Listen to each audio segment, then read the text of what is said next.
Hi everyone, my name is Stephanie and I am an adult services librarian at Santa Clara City Library, Central Park. In today's cooking from home video, I will be showing you how to make chiles rellenos using my grandma's recipe. This is a recipe that I grew up making with her, and this was my first time making it by myself. So if you'd like, you're welcome to watch this video and learn how to make them. And let's go ahead and review the supplies that we'll need. Poblano pepper, also known as chiles poblanos. Monterey Jack cheese or your favorite Mexican cheese. Salt, garlic powder, eggs. So the first thing we're going to do is go ahead and place the chiles over the open flame. I have my tongs set on the side, and then I guess the other important thing to note is that I make a 1-inch incision on the side. This is just to ensure that the chile doesn't burst while it's over the flame. So we're going to go ahead and place them on there, and then we're going to go ahead and flip them once they fully blistered on one side. By fully blistered, I mean that there will be black blistering all over the chile, and that would be a sign for it's time to flip over. Basically, the skin will begin peeling away from the chile. And so as you can see, I went ahead and flipped them, and they are nice and blistered. While they're blistering, you should hear this kind of snapping sound while they are over the heat. And basically that's telling you that they are blistering away. And we're going to keep doing that until they are evenly blistered on both sides. And then we are going to remove them from the heat and then remove the blistered layer away from the poblano pepper. So as you can see, I have my pepper set out in front of me. If you would like to try removing them with your hands, you're welcome to do so. They are really, really hot to handle. So I'm doing it the way that my grandma does it, which is by placing them in a plastic bag. Even then, this is really hot too. And as you can see, I'm taking some breaks while I'm doing this. But basically, you're just rubbing the charred layer away from the chile. The one thing to keep in mind though is you don't want to be too aggressive when doing this because you might make the chile rip apart from itself and it'll turn into strips, which we want to avoid. We want the pepper to maintain its shape because we are going to be stuffing it and then covering it in a layer of our egg mixture. So just keep that in mind as you're doing this. So as you can see, there is quite a bit of steam, but I am able to get the skin off. So just go ahead and keep doing this until you reach your desired consistency. And it's okay if a few charred bits stay on there. It's totally fine.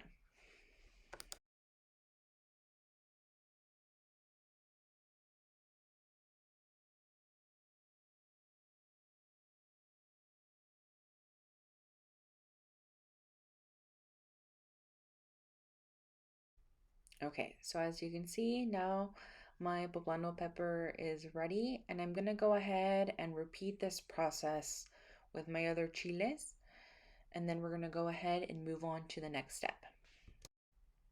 Okay, so as you can see, I have my cleaned pepper set out in front of me, and the next thing we're gonna do is begin to remove the seeds from the inside of the chile.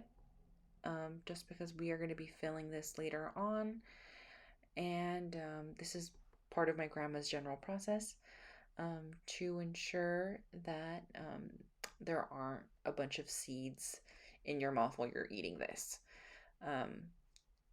So just removing the center part and then going in and cleaning out whatever remaining seeds are in there. And so as you can see, I've gone ahead and removed the majority of the seeds from my chiles. And then now we're going to be moving on to creating the egg batter that we're going to be dipping our stuffed chiles into. So as you can see, I have a mixer set out in front of me, a bowl, and my eggs. What we're going to be doing is separating our egg yolks from our egg whites. So placing the egg white directly into the mixing bowl and then our egg yolks into the bowl. We're going to be using a whisk to whisk all of this together. So the other thing to keep in mind when doing this recipe is you want to do this step once you finish preparing your chiles poblano. So once you've removed the charred layer and once you remove the seeds, basically this step should be done before you're ready to finally cook them. And so basically, the process for this is as follows.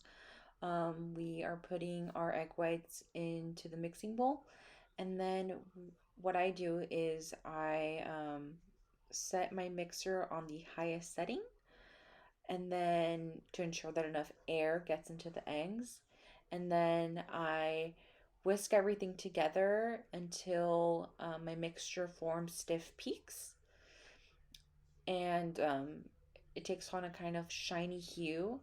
Once that happens, I go ahead and add in the yolk and then mix that together. Once that's done, our egg mixture is ready to go and we are ready to dip our chiles into it. So I went ahead and readjusted the camera so you could see what it looks like. As you can see, the egg whites are not drippy or runny in any way. And then I'm adding in the egg yolks, and then I'm going to go ahead and whisk that together until the yolks are fully incorporated into the egg whites.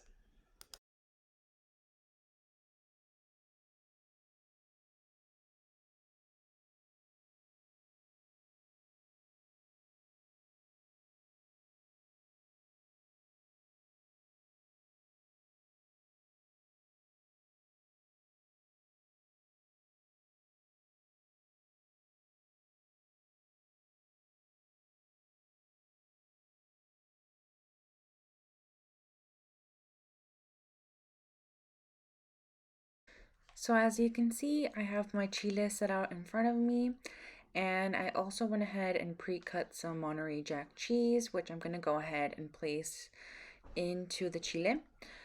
I also went ahead and made a mixture using the garlic powder and salt, which I mentioned in the beginning of the video, and it's in the bowl that's set out in front of me. Once I go ahead and place the cheese into the chile, I'm going to go ahead and sprinkle in some of that mixture just to season the inside of the pepper. And I'm going to go ahead and zoom through this process.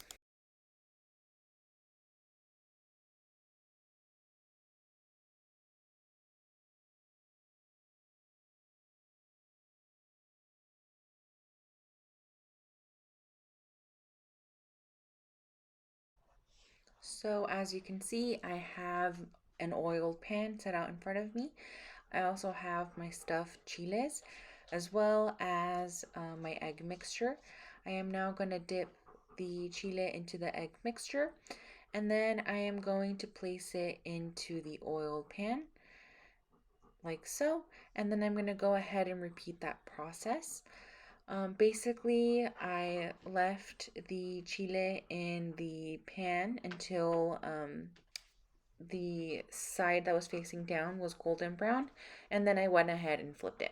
I'm going to go ahead and fast forward through this process so you can see what it looks like. So as you can see, I went ahead and flipped one of the chiles, and it's taken on a rather nice golden brown hue. And I'm going to go ahead and flip this next one so you can see what it looks like as well. And then again, we're just going to leave it on the pan until the color mirrors the color of the other side.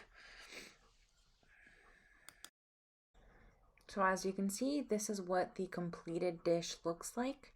It actually came out really good and tasted exactly like my grandma's recipe. Thank you for watching this video, and stay tuned for more craft and cooking videos by Santa Clara City Library staff. Have a great day.